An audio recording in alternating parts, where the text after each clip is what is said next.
Hello and welcome to Architecture, Design, and Photography. Today we are speaking with Dena Prastos, founder and CEO of Indigo River. Dena is the first waterfront architect trailblazing a new category in the industry. Indigo River is a woman-owned trans-disciplinary design firm focused on progressive waterfront architecture, resiliency, and climate adaptation. A leading authority in New York Harbor and beyond, the firm specializes in climate adaptation through waterfront solutions that seamlessly transcend boundaries, guiding and executing projects from ideation through final construction and operations. I'm excited to talk to Dena today. She's working in a very populated, very financially endowed, and very in the crux of everything that's going on with climate change, intense urban environment, and rising water levels. This could be interesting. Let's see what she's got. Dena Prastos, welcome to Architecture, Design, and Photography. Thank you for taking the time to talk with us today. I'm interested to talk with you for several reasons, but I'd like to start out with I read a little bit of your background, and you have an interesting background from where you're from as far as the continental U.S. goes. Sure. Well, thank you first for having me. It's great to be here. I'm excited for the conversation. Yes, sure. I grew up in Anchorage, Alaska, which usually when I meet people and they learn that about me, they say, I've never met anyone from Alaska before. So it's usually a nice and easy icebreaker. Right. So how did you end up in New York from Anchorage, which, by the way, we're going to Alaska next summer, my family and I, for the first time. So. Oh, fantastic. Enjoy it. Well, yeah, enjoy summer there. I wouldn't necessarily recommend winter. But I was born and raised in Alaska. Says the person living in New York for the winter, which is not that great either. Yeah, but New York has 4 seasons, which is something Alaska did not. So I do appreciate that. But I finished high school in Alaska, and I kind of always knew I'd leave for college. I have 2 brothers. They also left for college.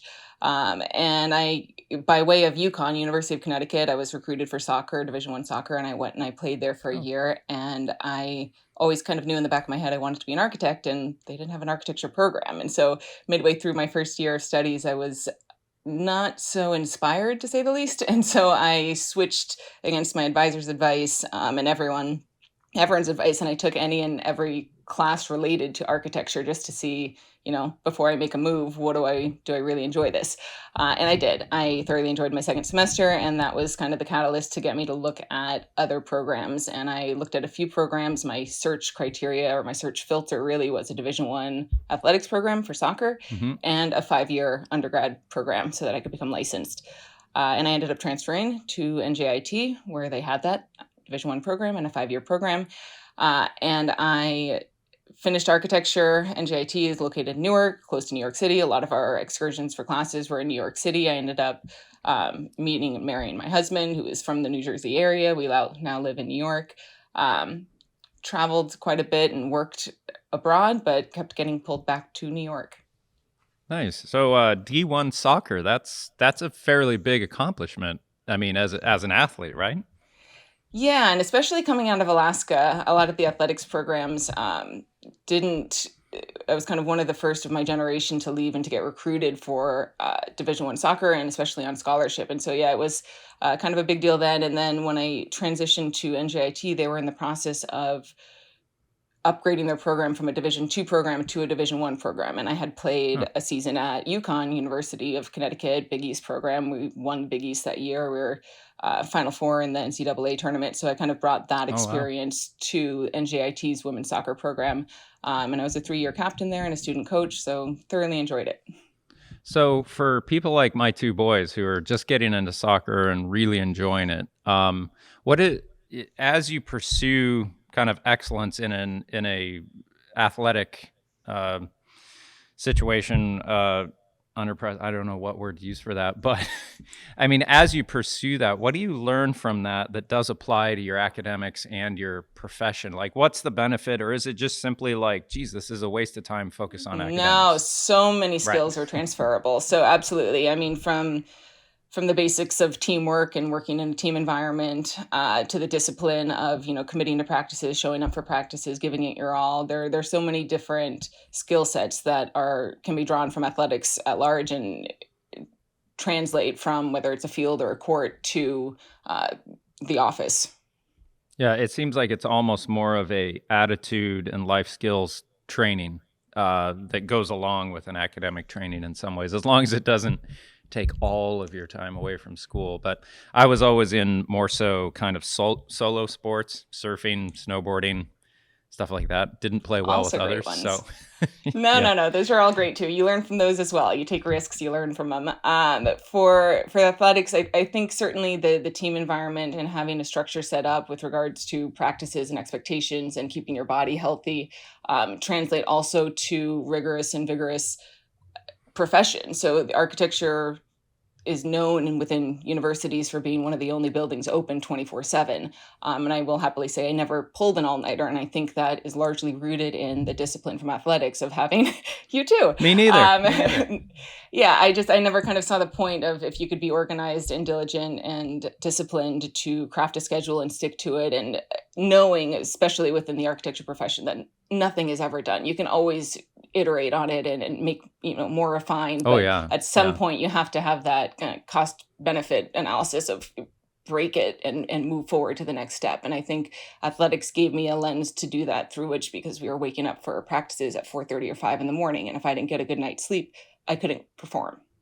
See, that's really interesting to me because I don't have that athletics background as far as like group training and rigorous analyzing and then performing and scheduling, but I have that attitude very naturally, and I would continually work on all my architectural projects until they were done, and then at the end of the semester when we were sitting for crits, I was more so fine tuning it, and I was like heading out going surfing while everyone was pulling all nighters still, and it was really great. I liked it. But yeah, Yeah. that discipline to learn from and I can watch other friends that I surf with that have gone through kind of D1 type of sports.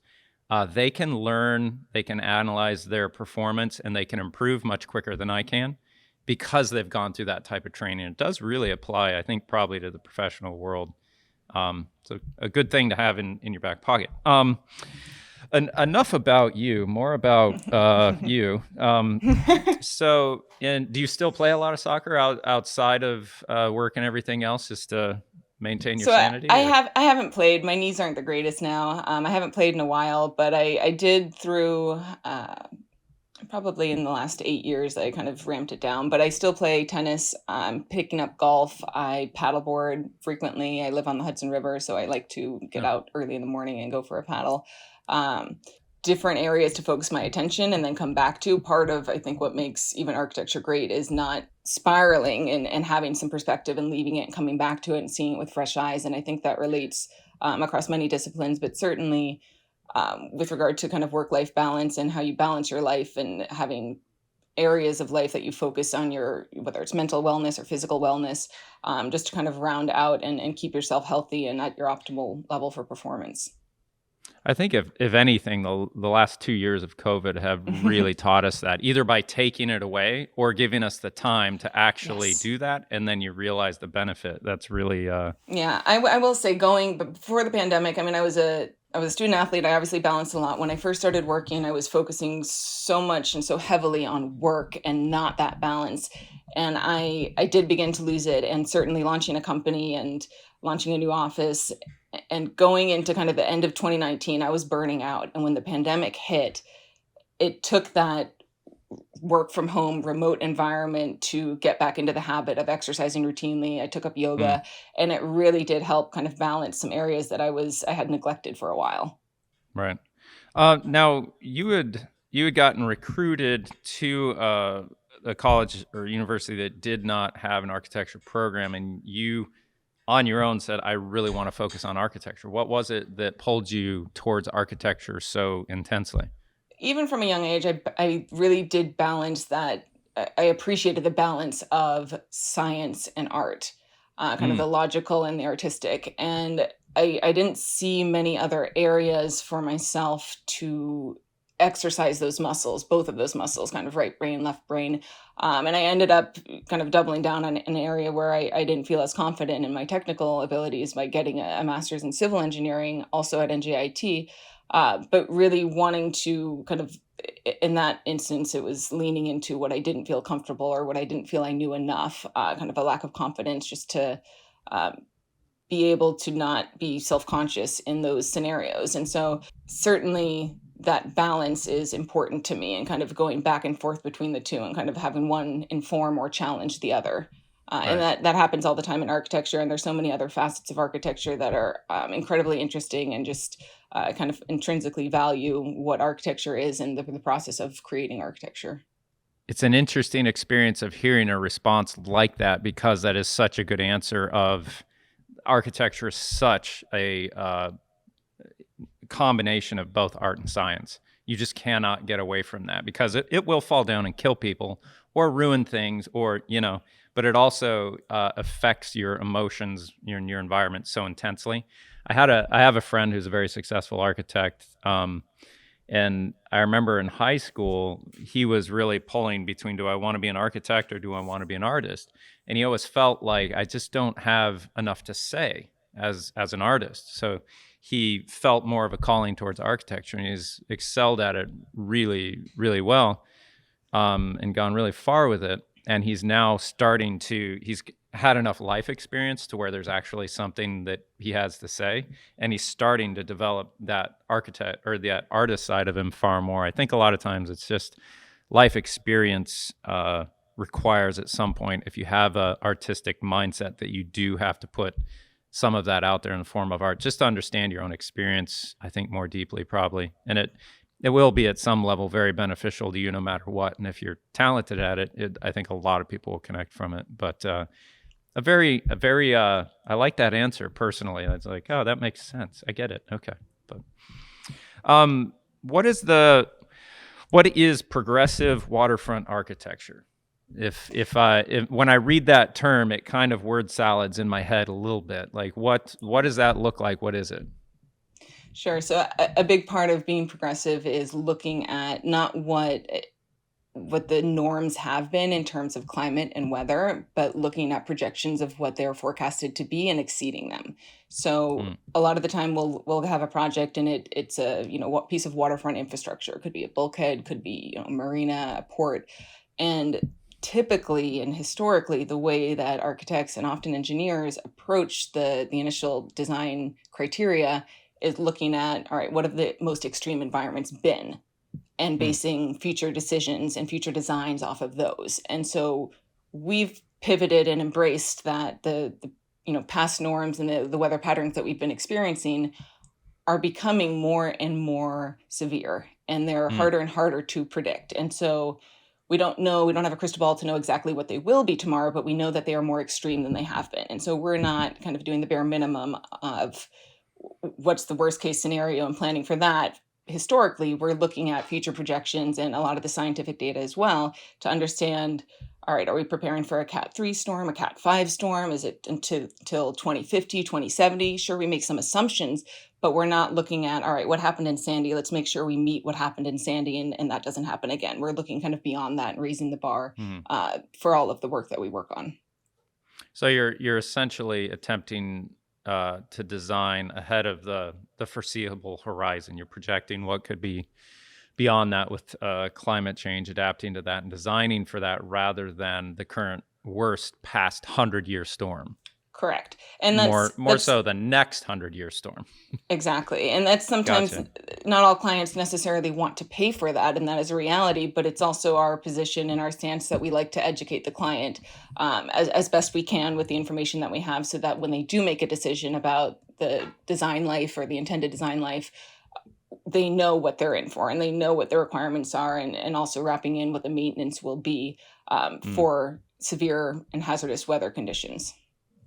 Yeah, a thing that comes to mind for me is a brother-in-law of mine went and did a lot of work after Katrina in New Orleans, and hearing from a few people in that area after the bigger storms, and I think Andrew that went through Homestead back in the 90s, you'd see just complete areas leveled, and then there'd be this one house just like on its own. And it wasn't like a tornado where it comes, destroys everything, goes around and goes again. It's a hurricane, and it's all fairly evenly distributed. But you'd find these things, and inevitably it would always be that whoever built that, it was either a personal home that they went above and beyond with all the hurricane clips and everything else, or that they were, just something that within that design was above and beyond the current, normal standards for hurricane protection in that zone. And it's to see that, I would imagine that's a great little advertising bit for what you do, to say like, yeah, but look at this. This is what happens when you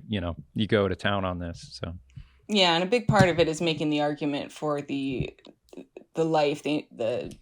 overall life cycle cost of an asset, and that you can, put in upfront two different values and have two different returns after a period of time, and they can be drastically different. And right. the life cycle cost is really a good tool that we use frequently, as well as a cost benefit analysis. And our cost benefits, we don't only look at the financial cost, but we do look at other metrics of certainly human life as a cost, but other areas as well that we have to consider: our environment, what the carbon footprint is of decisions that we're making and things that we're building. Yeah. So is there a conversation around, oh, this is a 50-year payback? Is there part of that conversation, like we looked at buying solar, and we did, and there's about a 12-year, when you look at it just strictly reduced to the finances, there's about a 12-year payback on that. And then out of the efficiency of your panels, I think you can get like 20 to 25 years. So you've got, a profit on the other side of that, essentially. Is there a Sure. similar conversation in what you do? There is, and sometimes it can be easily boiled down to elevation of, all right, if we elevate this site or this program, 12 inches as opposed to 18, that extra 6 inches gets you another 20 years on the back end of protection.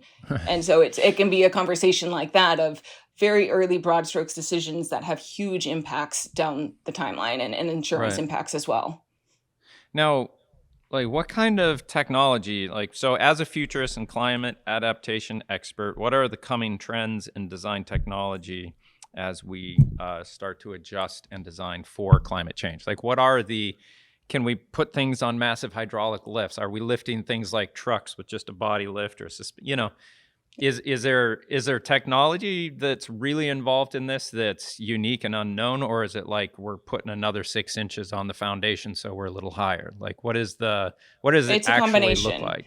Yep, no, it's a combination. You hit it on the head. Some of it is surely hydraulics lifts and lifting existing assets that we have and protecting them. Some of it is when we have a virgin site and we're designing new, it's using the newer technologies and the newer materials also. It also boils down to kind of mentality and approach of, do we want to always keep the water out, for instance, or are we okay sacrificing and letting the water penetrate and permeate in some of the areas, and just coming down after an event and power washing it and going back to business as usual? And that's a large Hmm. programming decision of what you put in a vulnerable area. So it's not always necessarily keeping the water out, but it's advising on the different mentalities that can really help take shape and form a site and form a project. It's a really interesting moment to be in architecture, because certainly technology is evolving rapidly, materials are evolving rapidly, and it's really hard to keep up with in some ways. So it kind of forces, as a professional, to understand the core parameters, but to stay agile and flexible and embrace some of the newer trends and newer ideas that maybe they're trends and they kind of fizzle out, or maybe that it's the next new way of doing things. So again, very interesting moment to be in architecture. Certainly can appreciate the rapid evolution of all of our tools and materials kind of out from under us.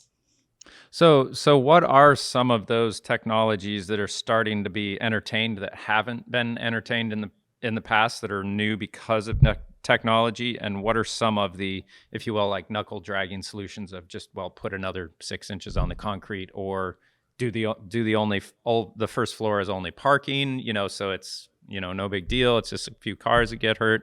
What are the major things, like specifically in New York, that we're starting to do to adapt to such a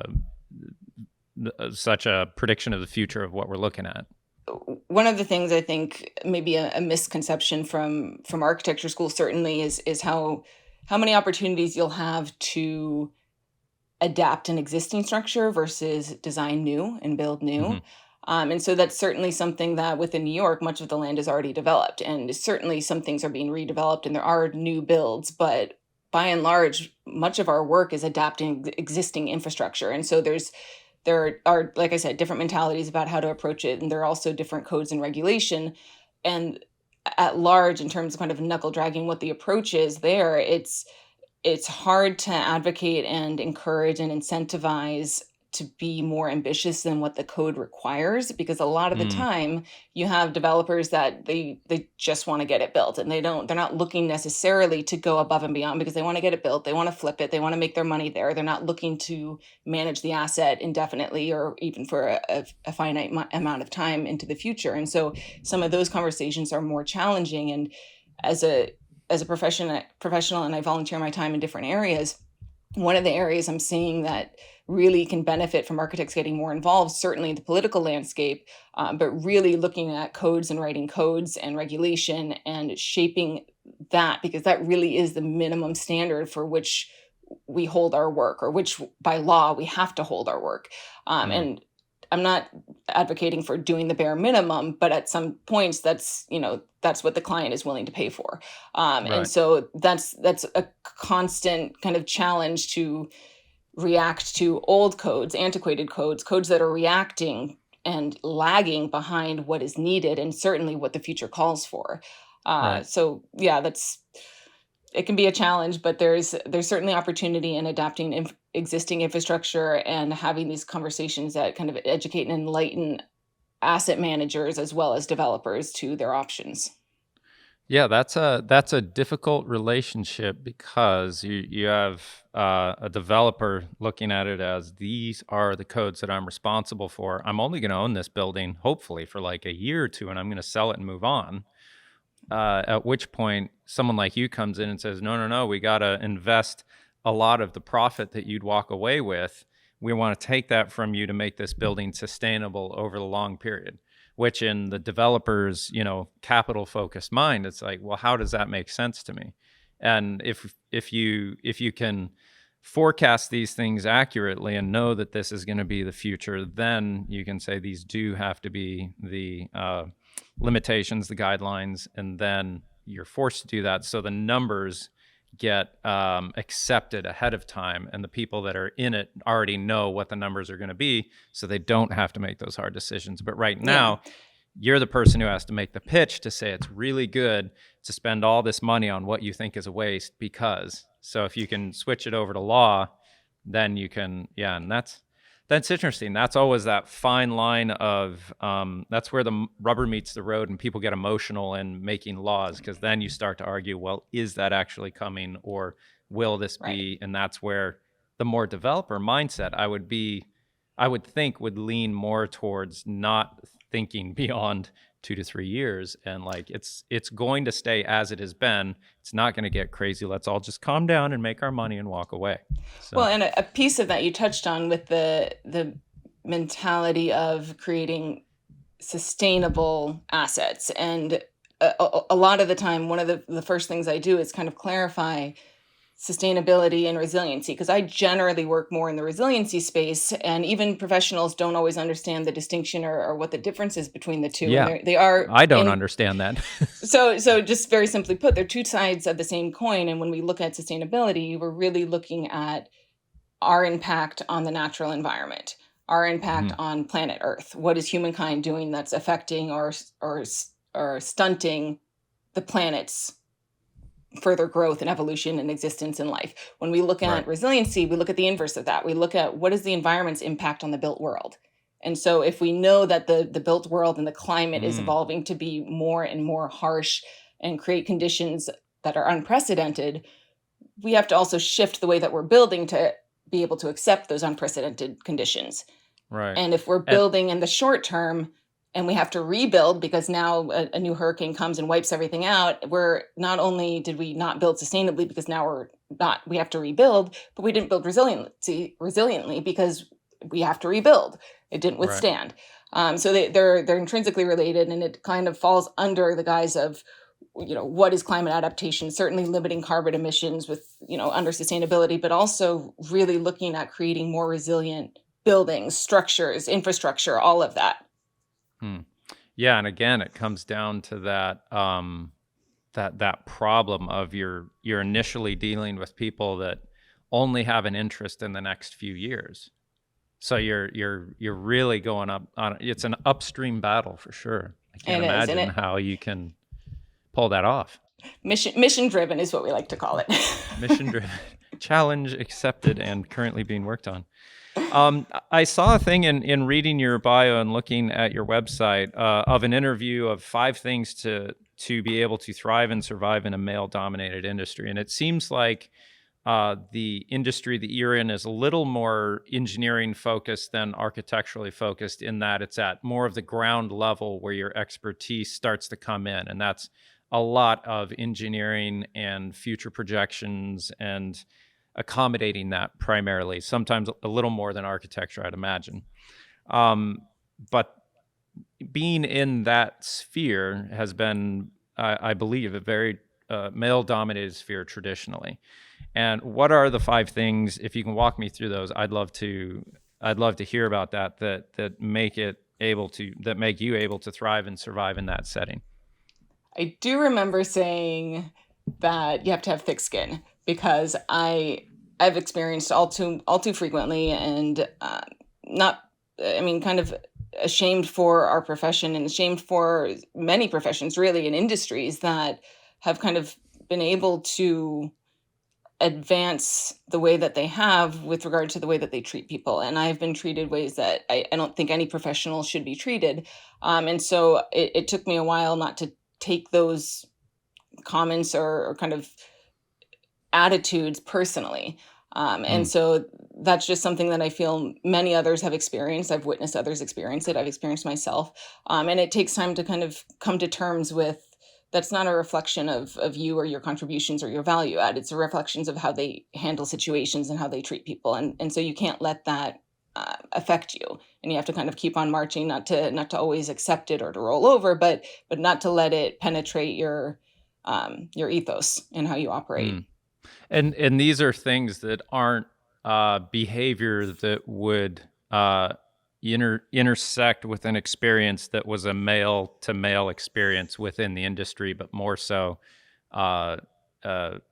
situations that would be specialized to your existence because you're simply interacting with males and you're female, and this creates a situation that can become a little awkward and frustrating at times, or belittling or dismissive or whatever. I don't think it's acceptable for any 2 individuals to engage in a conversation that requires them to raise their voices or call each other names, regardless of gender. I hate that. Yeah, but it is a reality, and on construction sites things get heated and people react, and all right, reactions are one thing, but continuing down a road that's just unhealthy and disrespectful is never appropriate. And that's unfortunately the way that some individuals operate. That's a reality of people that you'll encounter and situations that you'll encounter. And it's a challenge to understand and to kind of move through it in such a way that you don't add to it, that you can diffuse it, dissipate it, come back to it. And it comes down to respecting those that you work with and expecting the same in return. Okay, so not as much gender-oriented behavior towards you, but more so this is how the construction industry loses their head all the time and freaks out, and it's like, oh, geez. It's like, not acceptable. Keep the thick skin on. Let's see if we can set a better example kind of thing. Yeah. Okay. All right, thick skin, number 1, good.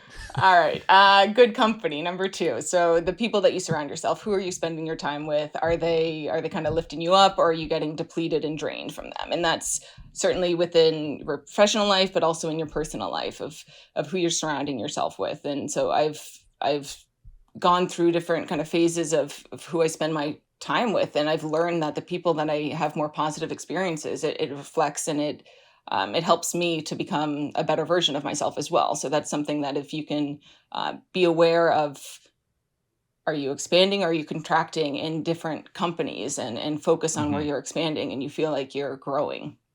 Right. Yeah, I've heard, I'm trained as an architect, worked as an architect for a little while, and have worked as an architectural photographer now for 15 some years. And I've heard horror stories from friends. I had a friend who would assist a photographer in DC who would do more like political headshot type stuff. And he'd tell me stories about this photographer would just freak out on assistants sometimes. Like if something just wasn't right, they would just in front of everyone lay into like one of the underlings that was there. at the shoot. And my friend finally had to tell her, like, he had to step in between her and this assistant that she was losing it on. And he's like, look, this is very unprofessional. I'm not going to work with you again. And you can't treat people like this. And the funny thing was, like, after that, the photographer actually came back and apologized and was like, look, you're right. I'm sorry. It's really intense and I lost it. I'm trying to do that again, blah, blah, blah. And I think he ended up working with her again. And, as far as I can tell, it ended well. But yeah, it's so weird because I've never ran into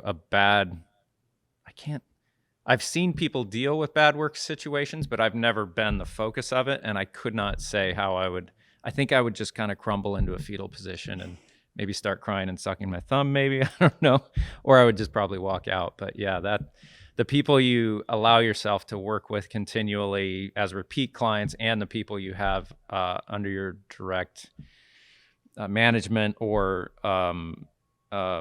combination with are, they affect your daily life so deeply. Just the atmosphere and the emotional content of it is very effective in your life. So Yeah, and that's something I feel I've worked in toxic environments where there was disrespect on a daily basis, and it took that kind of boundary setting and expectation setting, and a bully wants to bully until at what point you kind of can match the bully in force. Yeah.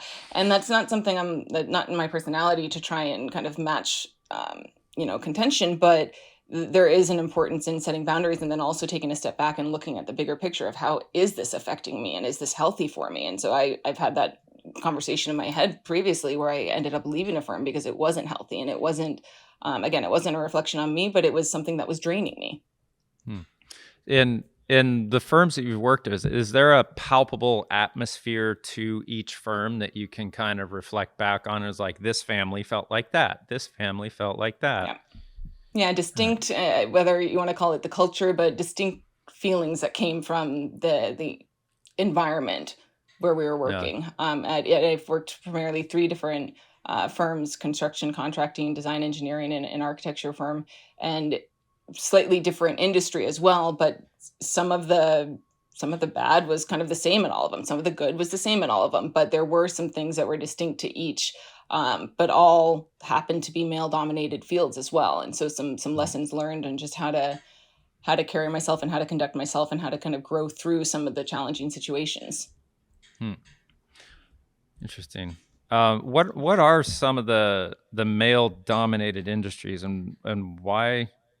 I mean, I get that's a really long question.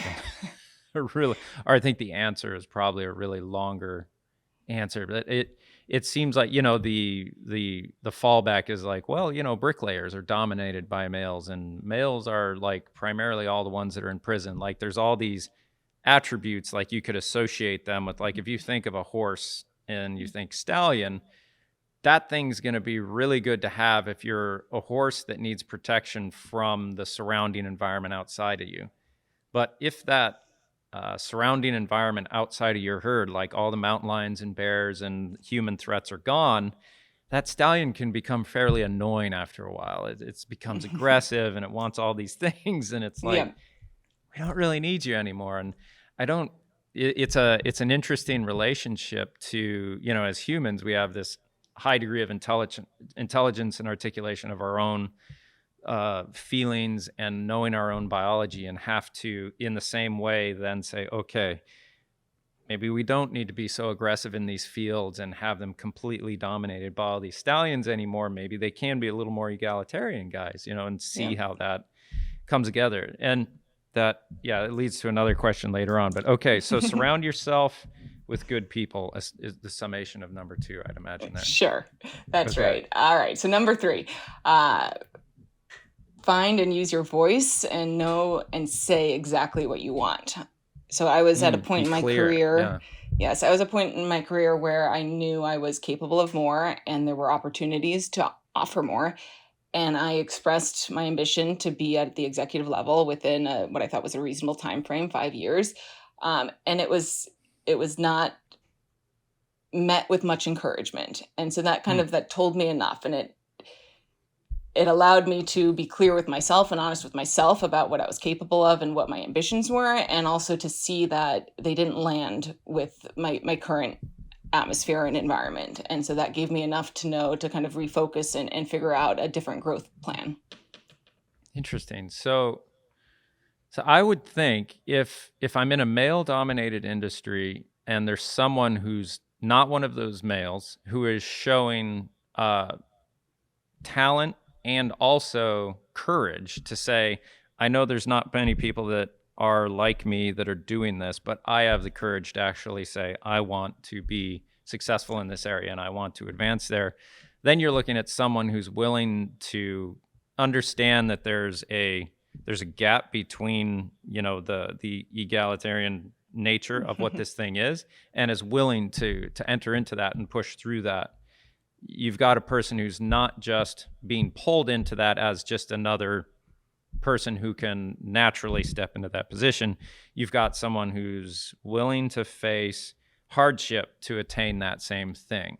So it would seem like from a cold calculating perspective, if I'm looking at someone who's presenting that to me as an employer, I'm going to be thinking, all right, this is a person who understands the situation and has the courage to jump into the pool and start swimming, But you didn't feel it was more so a response of, yeah, nice that you have courage, but you're not going to swim in our pool kind of thing. And it was also at a firm that had no women in leadership roles, and not for lack of expertise and experience, but that also, to me, as at the time more junior employee, but getting stellar reviews and moving up the ranks and identifying that as an opportunity, whether for me to fill or someone else, it wasn't taken seriously. And the opportunity and the kind of the weight of even just the visual of, wouldn't it be nice for the other largely junior women engineers, architects, to see recognize someone and to relate to someone at that level. Right. I think it was just kind of missed entirely. Yeah, from the few employment things that I did, I knew immediately I need to figure out how to be self-employed, because I did not like trying to please other people as a determination of my success. But I mean, I understand that I do that as a photographer. If what I do does not please the clients, I'm out. I get that. But that's 100% on me, and what I do will be recognized if I do it right. But and you hold yourself to a high standard. Yeah. Right. And that's my choice, to get out of bed in the morning and push myself like that. But to be able to get out of bed and push yourself like that with no one else pushing you takes something out of you. There is a loss there that you have to have that ability, and you do lose that extra energy that it takes to make yourself do what you have to do. But I knew from the start that I wouldn't perform well, or I wouldn't do well if I was seeking other people's approval based completely on kind of a thing behind the curtain that I don't get to really affect. So I can check every single box and be that person in some ways, like you're saying, and still not get it.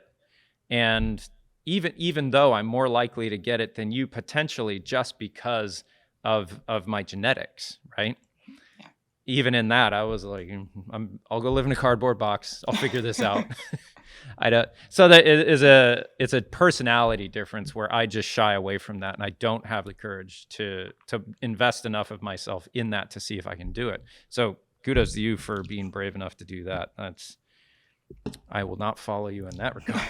Okay, thank you. Okay, so be clear with what you want, and in being who you are, were you not of the disposition where you'd naturally just say like, hey, I'm here, I want this, and that's fair, let's talk about this? Is it something where you had to say, all right, this is how this system works, I'm going to have to do this, I'll protect myself enough to get up the courage to do this? I know that's how I'd feel if I was aiming for a job that I wanted and I had to do that. I know just personally, as my individual personality, that'd be very difficult for me. But do you think as a generality, I'll learn to speak one of these days, I'm sure. Generality, is that the word I'm trying to say? I understand In you. in general, I There we mean, go. according to the psychological research, it's a 60-40 difference where you could say 60% of the time you can choose any guy and he'll be more aggressive than a woman, but 40% of the time you'll be wrong. Some of these women will be more aggressive than some of the men, and they'll be outliers in all cases. But in general, do you find it harder to stand up and say, this is what I want, that's where I want to go, let's talk about getting there?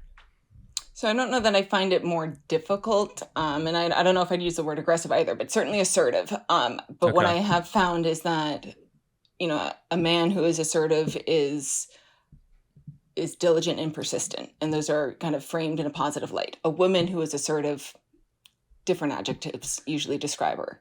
And that's just a function of our society, and it's hopefully shifting and changing. But it's also a reality, and it's a reality I face. And so it's, I am assertive. I try and always be respectful. But I also, in that instance, I had, full disclosure, I had an offer to be at that next level already in my back pocket. And I wasn't looking to give ultimatums, but I had disclosed that to my direct manager, and he knew it. And he set up this meeting with kind of all of the executives that would have the power to kind of give me assurances that they'll put me on this track, and they failed to meet it.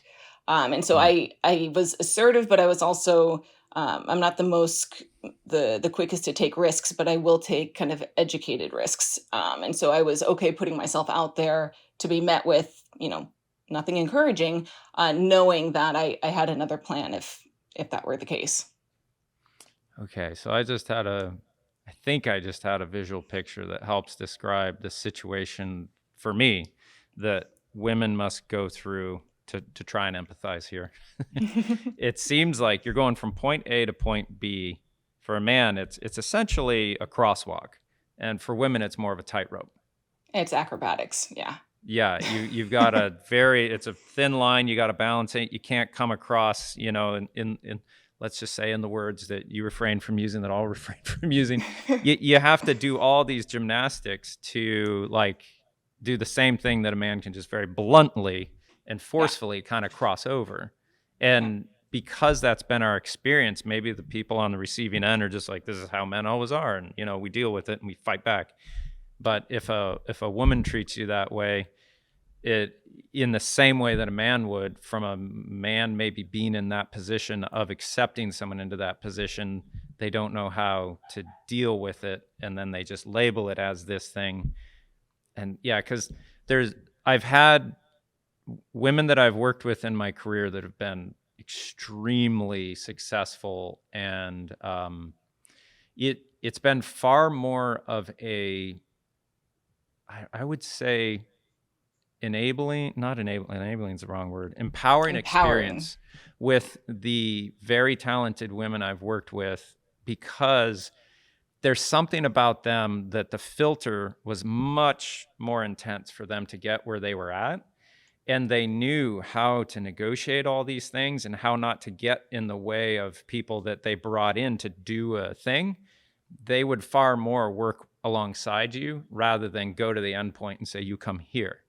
Yeah. And it's in the end result, in working with the one person I'm thinking of, Susan, Susan from Oregon. There's several Susans that might be listening to this, but the end result was way higher, but it had a real feel of both the creative vision before I was involved and my own voice in it as well. It was instead of a preconceived idea that went here, it was a preconceived idea that said our idea and their talent will get us farther. And there's something in there that I can't quite clearly articulate that was more empowering to me to do exactly what I do well, and then contribute to this vision that she was projecting for the company that we were working outside of that was done really well. And it's the preferred method of working, and I can contrast that. I think in the field that I'm in, I end up working usually with women mostly. For some reason, they end up, the marketing departments or communication departments are overwhelmingly female a lot of the time. And working with them is I love it because you feel like more so like you're working together. And in the few instances where I've worked with men, are the instances where you feel like you're more so designing or doing what you're doing exactly to what they have envisioned. And it's a Right. little more limiting. Not that they're all that way, but when I run into that feeling of we're only going to do what you want to do, it's typically with a male that I've been working with, but that I don't enjoy as much. And to me, that's where I see the advantage of, which is one of my further questions that I'll kind of leave behind the curtain at this point. So I'll shut up, and we'll go to number four. Thriving in a male-dominated industry like construction and architecture. Don't take yourself too seriously. And that's a hard one because many architects especially are perfectionists and they want everything to be, refined, iteratively refined over and over and over. And so that's, having launched a business now, especially, there is a moment where you have to call it. You have to move on. Maybe you revisit it, maybe you don't, but you have to move on from it. And that's also the grace to learn how to fail and accept it and learn from it and be better for it. And so if you take yourself too seriously and too risk averse, then you may never kind of grow into what your potential is. And so that's something we like to have fun while we work. We like to be exploratory, which by nature means sometimes we fail. We take our work especially seriously. in a creative profession. Yeah. It's very important. And yeah, you have to be able to go outside of the box and go outside of your comfort area and be willing to fail to succeed. And a lot of times you learn most when you fail.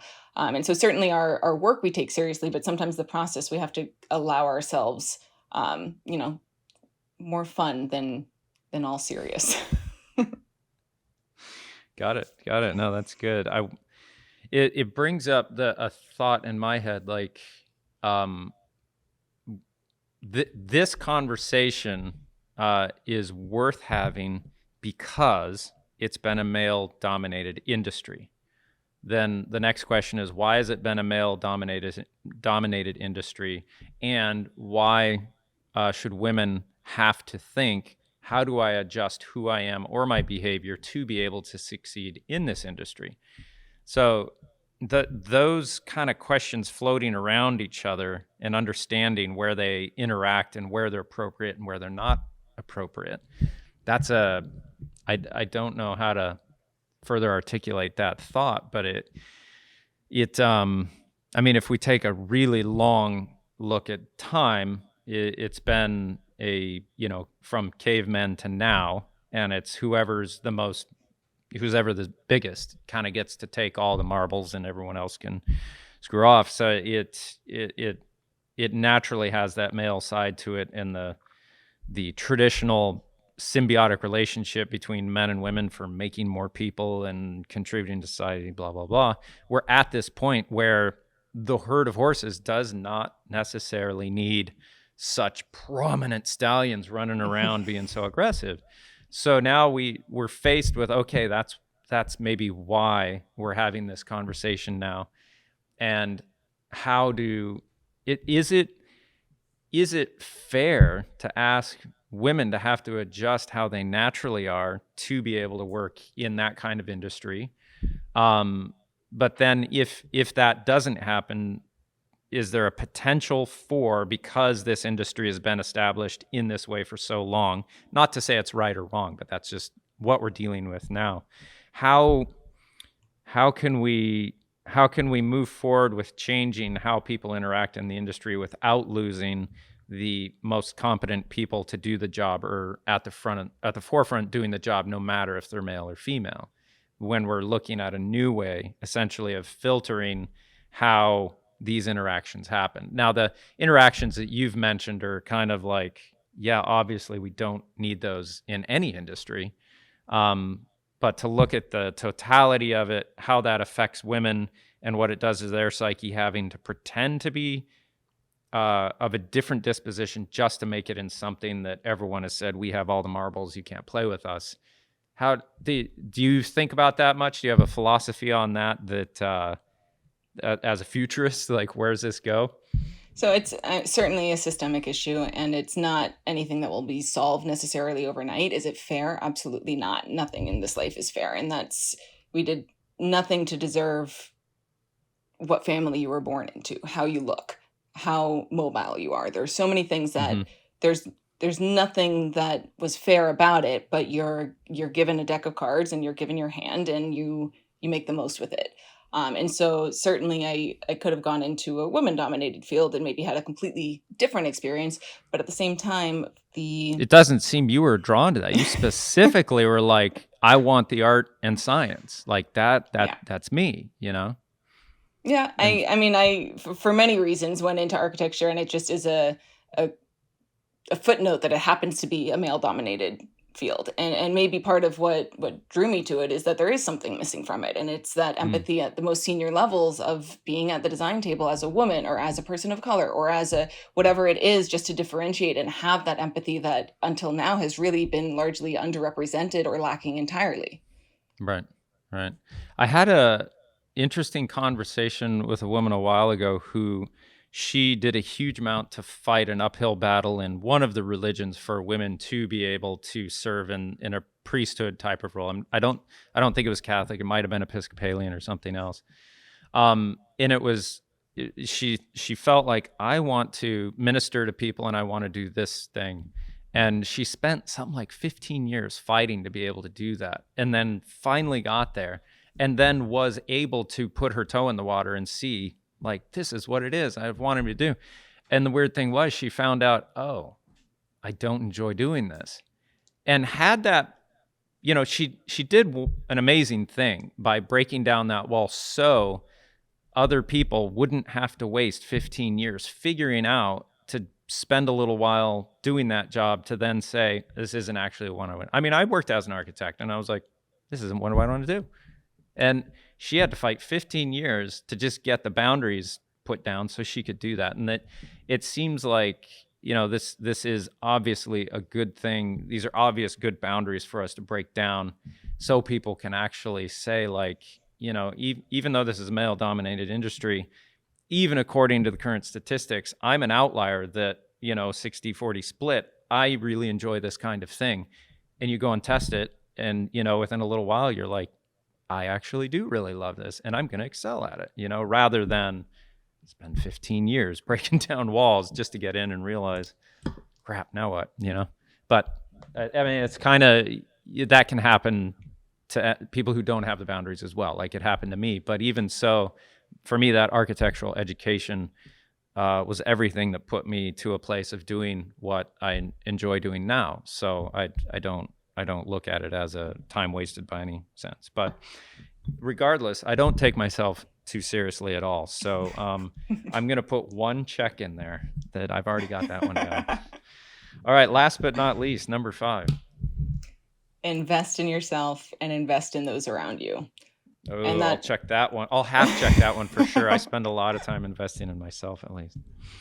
Well, and that's the first part of it. I remember being at firms where I thought I was fully aligned with whatever the mission or the drive of the company was, and wanting to further advance my abilities and my abilities to, on behalf of the company or companies, to be able to offer and increase my value and the company's value. And I thought it's so strange when an employer would come back and not agree with or not encourage or oppose these ideas of further investing in myself. And that has, when I was getting licensed, I had no encouragement. If it wasn't coming from me, it wasn't going to happen. And to the point Mm. that I was taking off personal time to study and take my tests, and purchasing all the exams and purchasing all the study material on my own and studying early mornings.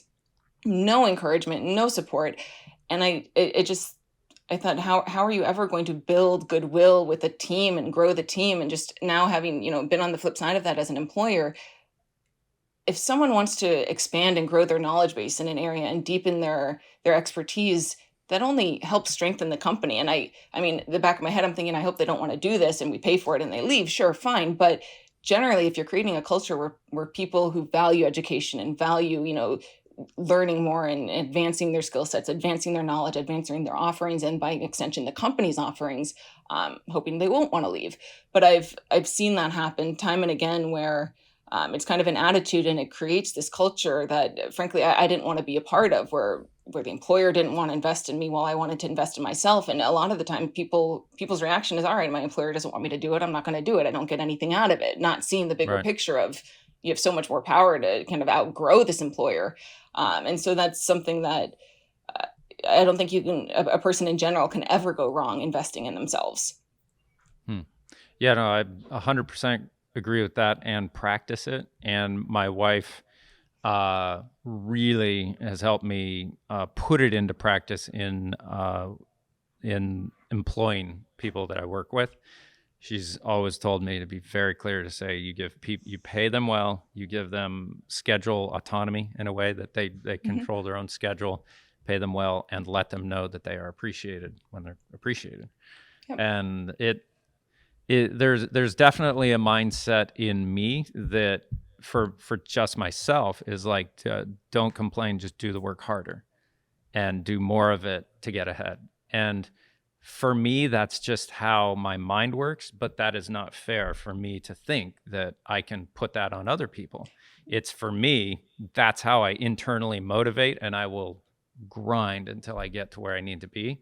But that's me. And in employing people, it's a far different thing. We did a documentary project, and I drug 4 or 5 other people across the country, and I just drove them too hard because I was completely invested in it, and I knew what I was doing, and the adrenaline, everything else of doing what we were doing was just making me fly right through it. But everyone else, they didn't have the exact same dream and vision that I did, so it was very hard for them to find all the energy to just plow forward. I was not, they were, slightly volunteers in a way too in doing this. So I've been probably very guilty of that at times, of not really understanding that in employment you have to allow that to where your employees need to feel like you're investing in them, because they are a tool that you are using for your benefit in many ways. So you have to really be careful of that and watch that. And that's something that I've had to learn the hard way for sure. So my last kind of general or very more specific question, I guess, is and I've been thinking about this a lot, and every opportunity I have to talk with a woman who's a head of a firm, it's very interesting to me because of this psychological and cultural dynamic that is going on, especially within these industries. We did a video project for what's one of the bigger software companies that manages the whole building project, like eBuilder or Procore. eBuilder, Procore, Archi something, not ArchiCAD, but it's like, it tracks all the drawings, all the emails, every interaction through email or anything else in PDF. It'll search and link everything up. It'll come to me later. But anyways, it's massive software. We did a bunch of filming over in London for it, and the divide in the male to female workforce there is even greater in that situation there for some reason. And that's the first time I really was hearing conversations about how actually toxic and difficult it can actually be. And this was years ago. But since then, it's just kind of been more so like, oh, other people. And I'm very guilty of being very unaware of what other people are going through. But since then, I've paid more attention to it. And it's been something I've enjoyed trying to learn more about as a means of trying to understand other people's experience and able to share that with other people who might just be like me and just completely unaware. But so if I have a massive project that I need done, and it comes down to a standard firm that's just run-of-the-mill standard, all the, here's our projects, here's everything else, period. And then I have one, and it's down to these 2 firms, and then I have one that advertises woman-owned firm. What in sharing that it's a woman-owned firm, what, as the person commissioning this entire project, when I see that, what is the advantage to me potentially in going with that firm over the standard firm?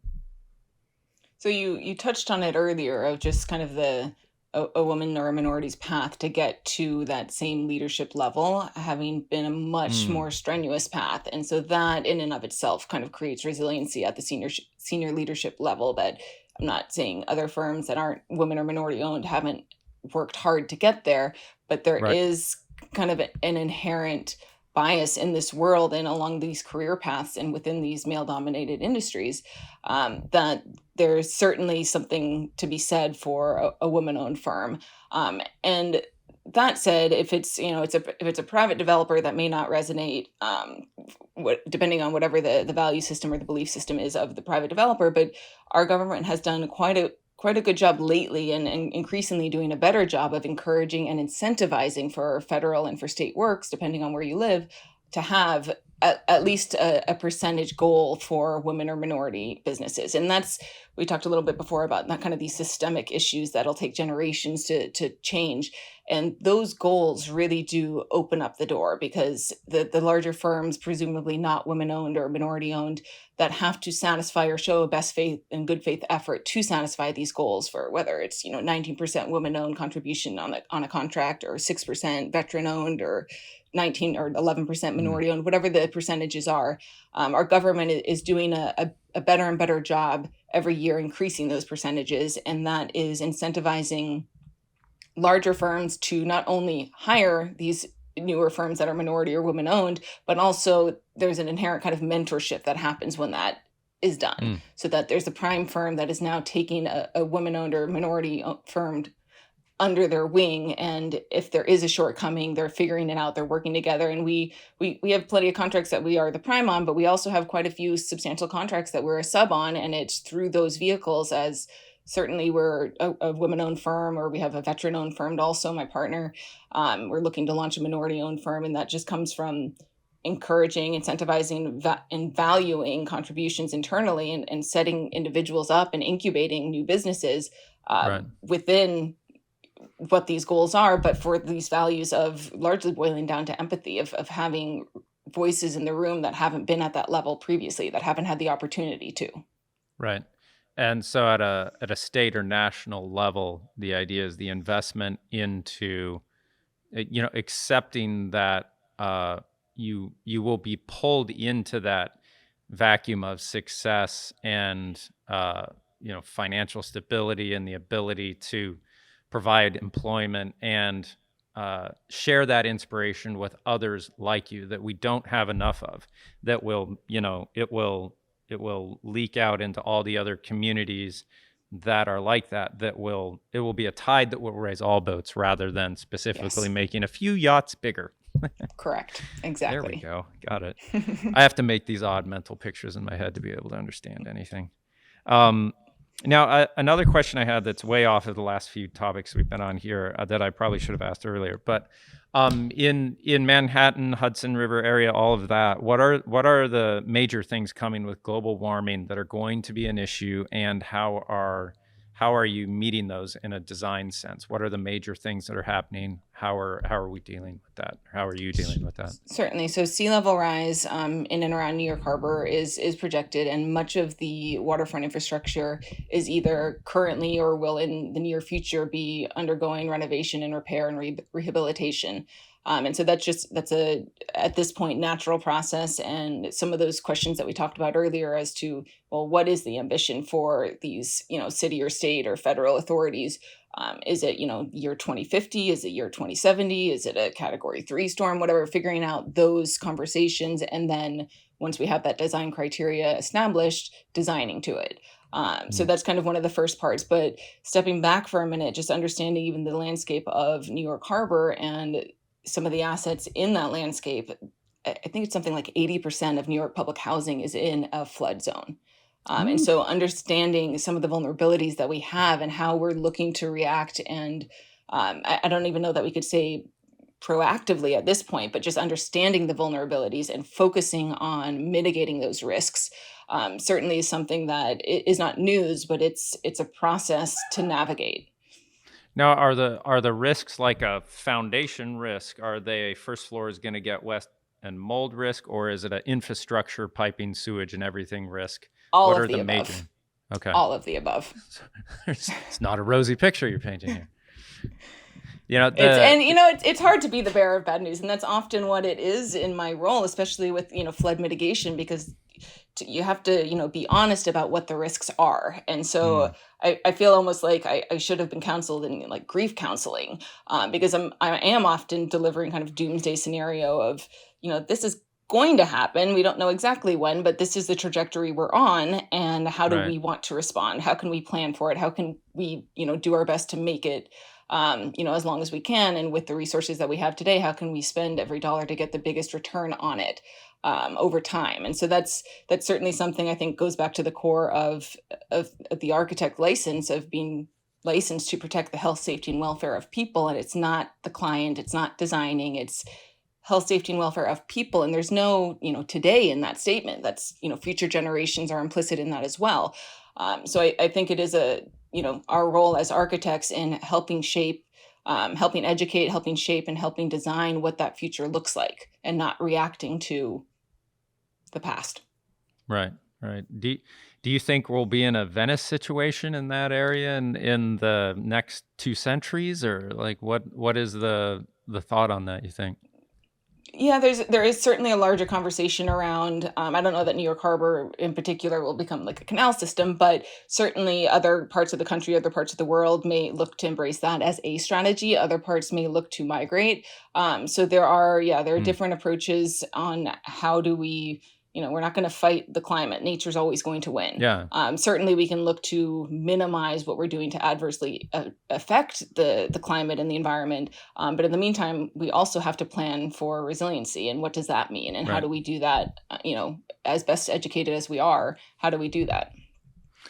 What is the common above ground, above sea level elevation like in island of Manhattan?